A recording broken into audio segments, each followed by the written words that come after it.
Okay, so let's talk about placement of the SenSci Volcano bedbug detector, the Activ Volcano, which is the active bedbug lures inside the volcano now, or whatever device you're using to monitor for bedbugs.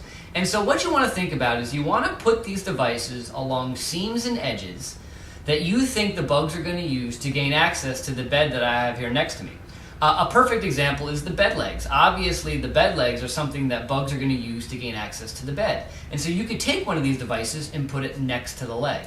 Another thing to think about is here we have our bed, and obviously if I'm sitting up against this wall here, let's just say we put a suitcase next to the wall.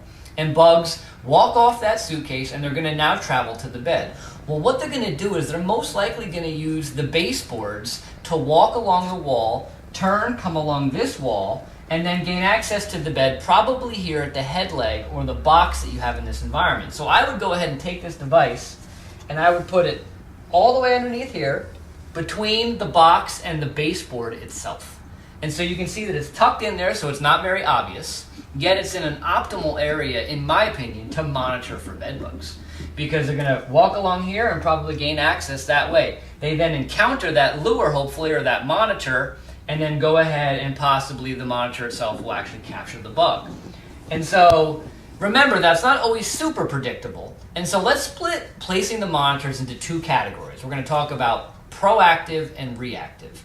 If you're placing these monitors proactively, so this environment doesn't have bed bugs and we're going to put them in here to monitor for bed bugs moving forward, our recommendation is that you put one on the head side of each bed. And so where I just showed you before, along that baseboard, one on this side of the head and one on that side of the head.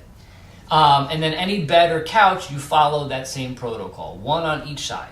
As far as reactively is concerned, so you have bugs in the bed and you're going to monitor for bed bugs, you're going to need to read your environment in regards to what provides you the best opportunity to collect bugs. You may want to consider putting one next to each leg of the bed. You may want to consider putting one at the head side along the baseboard.